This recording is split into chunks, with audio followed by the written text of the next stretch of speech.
Thank you Arjun. ఇప్పుడు పాట బిడ్డ బోలే అన్న మాట్లాడతారు, మాట్లాడండి.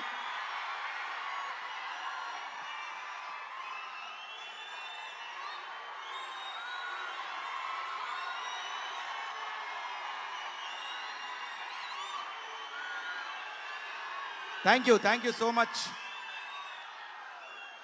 మెగా పవర్ స్టార్ వేదిక మీద నిలబడి ఆయనకు బర్త్డే విషెస్ చెప్పడం అనేది, వారి కోసం మీరందరూ ఇక్కడ హీరో అంటే చెర్రీ, చెర్రీ అంటే హీరో, హీరో అంటే చెర్రీ, చెర్రీ అంటే హీరో.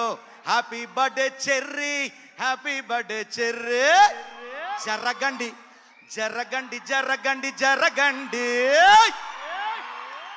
చెర్రీ గారి హ్యాపీ బర్త్డే సందడండి. జరగండి జరగండి జరగండి, చెర్రీ గారు బర్త్డే సందడండి. చెర్రీ గారి బర్త్డే సందడి అంటే ఒక లెవెల్లో ఉంటుంది. ఎందుకంటే పొగడ్త అవసరం లేనటువంటి star, mega power star cherry.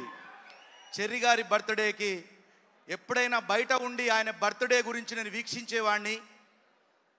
ఆయన బర్త్డే వేదికల మీద చూస్తూ టీవీలలో వీక్షించేవాడిని. నేను ఈరోజు బిగ్ బాస్ అనే వేదిక ద్వారా మీ అందరికీ పరిచయమై మీ యొక్క ఆదరాభిమానాలు అందుకొని ఆయన బర్త్డే సందర్భంగా వేదిక మీదకి వచ్చి ఆయన బర్త్డే విషయం చెప్తుంటే ఇంకా అంతకంటే ఆనందం ఏముంటుందండి.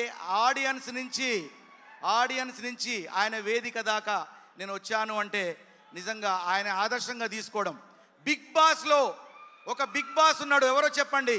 మెగాస్టార్ బిగ్ బాస్ సినిమా వచ్చిన తర్వాతనే బిగ్ బాస్ వేదిక వచ్చింది. సో అందుకే చాలా హ్యాపీగా ఉంది మిమ్మల్ని కలుసుకున్నందుకు. నేను ఏం మాట్లాడాలో నాకే తెలియట్లేదు. సో అన్న నీ కాస్ట్యూమ్ బాగుందన్న. Oh thank you sir. Ram Charan sir inspire చేసావు కదా ఇది. డెఫినెట్గా తప్పకుండా రామ్ చరణ్ గారు ఆయన.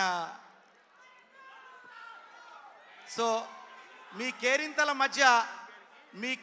మధ్య నా గళం చాలా చిన్నగా ఉంది, కానీ ఇవాళ ఇంత స్థాయిలో థ్యాంక్ యూ. బోలే అంటే హీరో, హీరో అంటే బోలే, అల్లోనే రాడల్లా అంటూ పిల్లే రావాలి, మీ యార్ గుర్రాల్ బండే ఎక్కాలి, బొట్ల సీరే గట్టి బొమ్మంచు రైకే దొడిగి దిల్లెం బల్లెం సప్పులతోటి పెళ్లి పీటల మీదికి ఎక్కాలే. చెర్రీ అంటే హీరో, హీరో అంటే చెర్రీ బర్త్డేకి వచ్చినందుకు happy. Thank you. Love you all. So yes